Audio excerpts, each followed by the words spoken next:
I remember when I trained salespeople, the number one thing I asked people, like, what do you normally say when you greet somebody? It was retail sales. So people would walk in to come see us and they'd say, well, how are you? And I said, that's the number one thing you don't want to ask people. And some people are going to hear this and be like, whoa, I would still ask them. But if you start a conversation with a stranger and you're in a sales situation, like the last thing you want that person in front of you to be is frustrated or upset or angry or annoyed. So I eliminated the whole how are you from the conversation. It doesn't mean that I wasn't still going to listen to that person and understand that they were frustrated. You can tell someone's frustrated without them telling you I'm frustrated. Yeah. But by starting the conversation with how are you in sales necessarily, the answer might not be something that you wanted them to say. And what's the best answer? Oh, I'm doing great. How are you? Right. Yeah. So it's kind of a useless thing to add in there, but going back to human interactions, like you said, don't ask it if you don't want an answer to that. But that's like in sales, that's good. You know, what you said, it's good. You don't want to give them an easy way to answer you back that's going to be negative. So it's like, you know, if you introduce the fact that, hey, if you're not interested, let me know.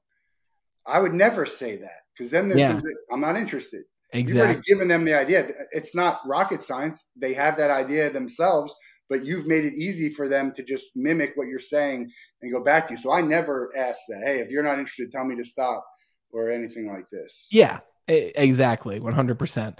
So I love what you do with Same Here. I love what you do about sharing your message and your own story on mental health. Guys, like we won't get into all that here because we went deep into that on our conversation together on the Wolff Den. So links are going to be in the description to go check out the Wolff Den. I'll link our episode specifically too for you guys who want to dip your toes in and then see what it's all about.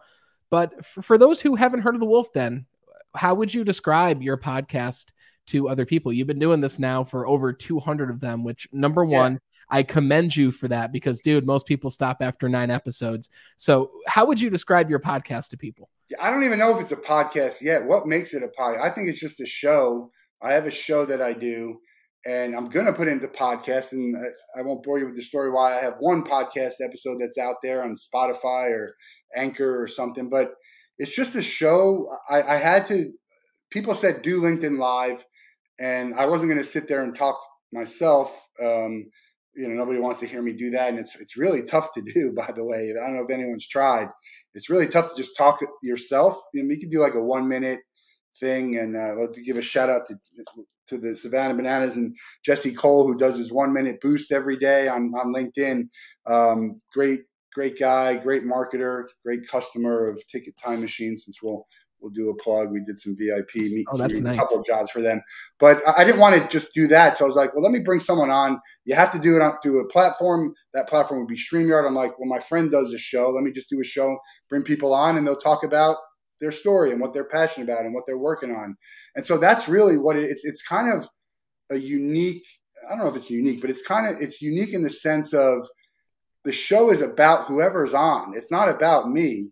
Although I feel like the same way you, like we have this conversation and the stuff that you say, I think is very valuable, but it's probably going to be about the guest. So that becomes hard to get like a following all the time. Like, hey, I'm going to tune into this show because I like it. Mm-hmm. Like, all right, well, it depends on who's on today. Yeah. And we've had such a wide range, like Olympic athletes, Hall of Famers, mental health, advocates, authors, magicians, trauma victims, all kinds of just charity. So it just depends on what people are interested in.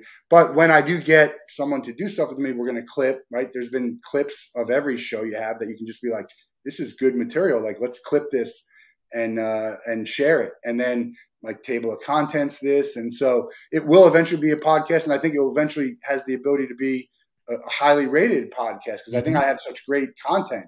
Yes. But it's fun. I love talking to people. I love sharing the story. People that you've heard of, that you hear a different side of them. We try and do like not the talk show stuff, go beyond the surface level stuff, no talking points. And then the people you've never heard of who have great stories, who I think their stories are important and need to be shared.